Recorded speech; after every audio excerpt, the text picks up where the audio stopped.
నమస్తే. ప్రస్తుతం మనతో పాటు ప్రముఖ ఆధ్యాత్మికవేత్త, ఆస్ట్రాలజర్ బ్రహ్మశ్రీ శ్రీనివాసుల అనంతరామ శర్మ గారు మనతో ఉన్నారు. గురుగారితో మాట్లాడేద్దాం. గురుగారు నమస్కారం. గురుగారు నమస్కారం అండి. సింహార్పణ. గురుగారు, మే నెలలో తులారాశి వాళ్ళకి ఓవరాల్గా ఎలా ఉండబోతుంది? మే 14 నుంచి గురుగ్రహ సంచారం. మరి గురుగ్రహ సంచారం అనేది వీళ్ళకి మంచి ఫలితాలు ఇస్తుందా, చెడు ఫలితాలు ఇస్తుందా? ఓవరాల్గా ఈ నెల వీళ్ళకి ఎలా ఉండబోతుందా గురుగారు? తులారాశి వారికి మే నెల మొత్తం కూడా ఆశాజనకంగా కనపడుతున్నప్పటికీ ఆశాజనకంగా ఉండదు. మొత్తం కూడా వ్యతిరేక ఫలితాలు వస్తాయి.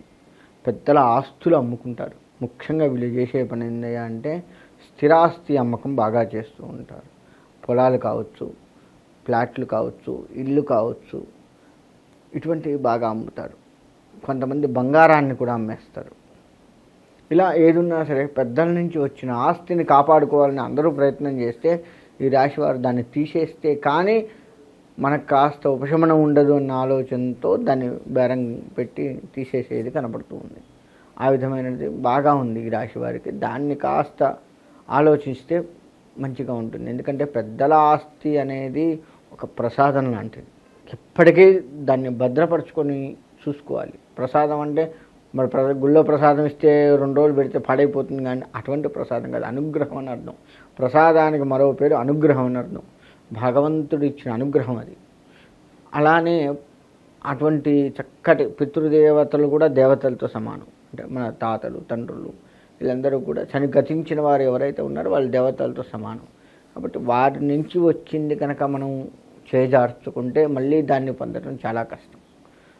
కాబట్టి ఆ ఒక్క విషయంలో ఈ రాశి వారు ఆలోచిస్తూ దాన్ని తీసివేయకుండా మార్గాన్ని కనుక చూసుకుంటే చాలా బాగుంటుంది ఈ రాశి వారికి. ఇక విద్యార్థుల పరిస్థితి ఏంటి, అలాగే నిరుద్యోగుల పరిస్థితి ఏంటి గురుగారు?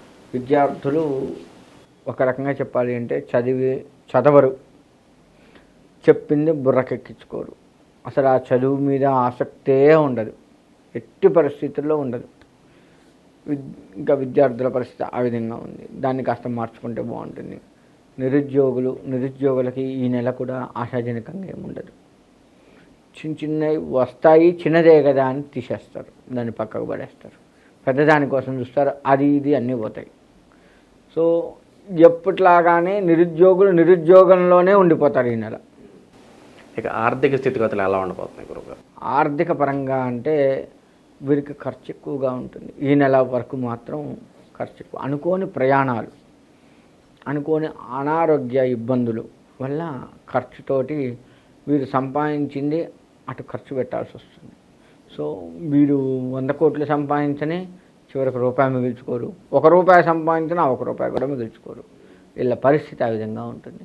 కానీ వచ్చింది దాచిపెట్టాలనే ఆలోచన ఉంటుంది. కానీ ఎట్లా అవుతుందంటే ఆడవారు కానీ మగవారు కానీ జీతం వచ్చింది ఇవాళ మే 1వ తారీఖు, 30వ తారీఖే జీతం పడ్డది మనకి.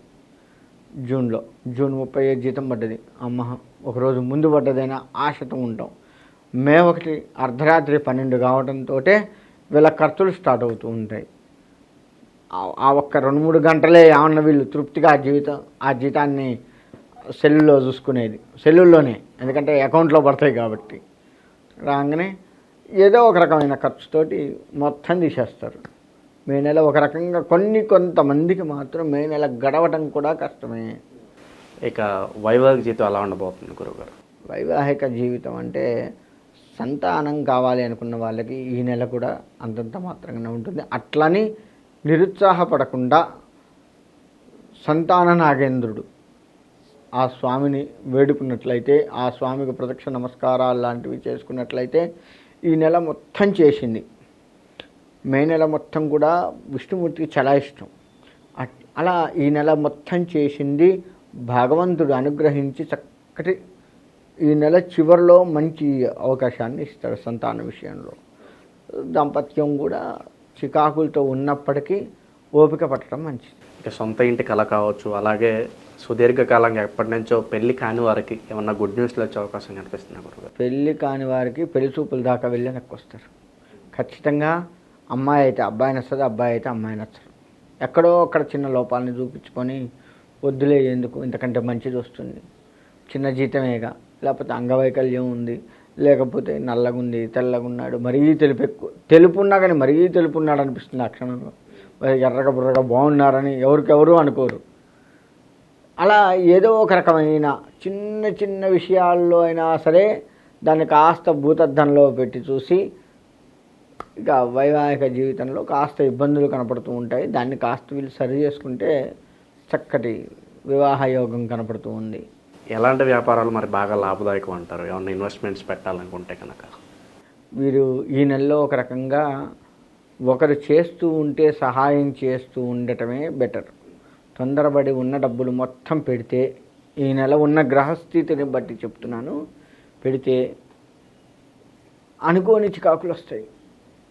నువ్వు వ్యాపారం చేస్తున్నావు, నువ్వు చేస్తున్నప్పటికీ మనకంటే నేను కూడా 10 లక్షలు ఇస్తున్నాను, నన్ను కూడా పార్ట్నర్ చేసుకో, ఇద్దరం కలిసి చేద్దాం, లేదు ఇగో ఈ 10 లక్షలతో నాకు ఏదన్నా సెట్ చేసి పెట్టవా అని నీకు ఇస్తే చక్కగా ముంచేస్తావు, అందులో డౌటే లేదు.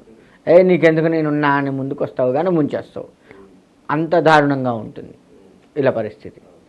అందుకని తొందరపడి ఎవరిని నమ్మక, విరోధాలు ఎక్కువగా ఉంటాయి ఈ రాశి వారికి. అందుకని ఎవరిని తొందరపడి, ఎంత గొప్ప స్నేహితుడు కానీ, ఎంత గొప్ప అన్నయ్య తమ్ముడు కానీ, ఎంత గొప్ప అక్క చెల్లెళ్ళు కానీ, ఈ ఒక్క నెల వాళ్ళతో సరదాగా ఉండొద్దు అని చెప్పట్లేదు. చక్కగా వాళ్ళతో తిరగండి, సినిమాలకు వెళ్ళండి, చక్కగా పార్టీలకు వెళ్ళండి, మంచిగా వాళ్ళకి ఇప్పుడు ఇంటికి ఆడపిల్ల వస్తే బట్టలు పెట్టి పంపించండి, అంత మంచిగా ఉండండి. కానీ ఆర్థిక విషయాలకు వస్తే ఆలోచించండి. కష్టాలతో ఆడబిడ్డ మన ఇంటికి వచ్చింది, కొంత సాయం చేసి పంపి, అంతవరకే, తప్పు లేదు. లేదా అన్నయ్యో తమ్ముడో వచ్చారు, కొంత సాయం చేయి. కానీ పూర్తిగా వాళ్ళని వ్యాపారంలోకి తెచ్చుకుందాం, లేదా వాళ్ళ వ్యాపారంలోకి మనం వెళ్ళి వాళ్ళని మనం అందరం సెటిల్ అవుతాం, ఈ టైపు వ్యవహారాలు వాళ్ళతో చేయకుండా ఉండడం మంచిది. ఓకే, ఇంకా మెరుగైన ఫలితాల కోసం ఎలాంటి రెమెడీస్ చేసుకోవాలి గురుగారు? వీళ్ళు మెరుగైన ఫలితాల కోసం అంటే వీళ్ళు అందరి దేవుళ్ళని నమ్మాల్సిందే, ఏ దేవుణ్ణి విడిచిపెట్టదు. ఎందుకంటే వీళ్ళకి అన్ని కష్టాలు ఉన్నాయి ఈ నెలలో. ఏ దేవుడు ఇప్పుడు ఏ పుట్టలో ఏ పాముందో అన్నట్లే ఏ దేవుడు ఏం చేస్తాడు. కాబట్టి అందరి దేవుళ్ళని నమ్ముతూ, అంటే అదే పనిగా గుళ్ళకు తిరగమని కాదు, ఒక దేవుళ్ళో అయినా సర్వదేవతల్ని దర్శించగలుగుతూ ఒకే గుడికి వెళ్ళు, ఆంజనేయ స్వామి గుడికి వెళ్తావు, ఆయనలోనే రాముడిని దర్శించు, ఆయనలోనే కృష్ణుని దర్శించు, అలా ఆయనలోనే అందరి దేవుళ్ళు ఉన్నారు అని భావిస్తూ ఆ దేవతా విగ్రహానికి, స్వామివారికి ప్రదక్షిణ నమస్కారాలు చేస్తూ ఉన్నట్లయితే తప్పకుండా మంచి ఫలితాలు వస్తాయి. దేవుడే దిక్కు వీళ్ళకి ఒక రకంగా చెప్పాలి అంటే. మనకి మే నెల అంటేనే వైశాఖ మాసంతో కూడుకొని వస్తుంది. వైశాఖ మాసంలో నారసింహస్వామి వారి ఆరాధన ప్రాముఖ్యత వహించి ఉంది. కాబట్టి అన్ని రాశుల వారు కూడాను ఈ మే నెలలో విష్ణుమూర్తి ఆరాధన, మనకి శత్రు సంహరణ బాగా కావాలి, దానికోసం నారసింహస్వామి ఆరాధన చేస్తూనే విష్ణువుకు సంబంధించి ఈ నెల మొత్తం కూడా ఆరాధన బాగా చేసినట్లయితే మంచి ఫలితాన్ని ఇస్తూ ఉంటుంది. అంతేకాకుండా మే నెలలో చేయాల్సిన దానాలు, అంటే వైశాఖ మాసంలో మన శాస్త్రం కొన్ని దానాలు చేయమని చెప్పింది.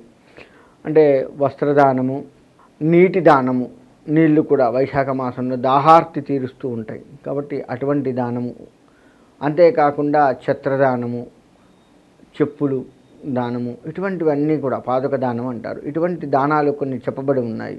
వాటిని కనుక తెలుసుకొని చేసినట్లయితే తప్పకుండా అన్ని రాశుల వారికి ఈ దాన ఫలితం మనకి అంది వాటి నుంచి కాస్త మనం ఉపశమనం పొందే అవకాశం ఉంటుంది. కాబట్టి అన్ని రాశుల వారు కూడాను ఈ నెలలో దానాలు చేస్తూ విష్ణుమూర్తి ఆరాధన బాగా చేసినట్లయితే, విష్ణువు ప్రీతిగా మనం ఏది చేసినా సరే మన యొక్క కష్టాన్ని ఆయన తీసివేసి, మన శత్రువుల్ని ఆయన తీసివేసి, మనల్ని పెడదోవ పట్టకుండా మనకి కూడా స్వామివారి యొక్క అండదండలు ఉండి చక్కగా మన ఈ మే నెలలో వచ్చే ఒడిదుడుకులు ఏవైతే ఉన్నాయో అవన్నీ కూడాను బయటపడటానికి విష్ణు ఆరాధన ఎంతైనా మంచిది. కాబట్టి అందరూ కూడా ఈ విధంగా చేసుకోండి.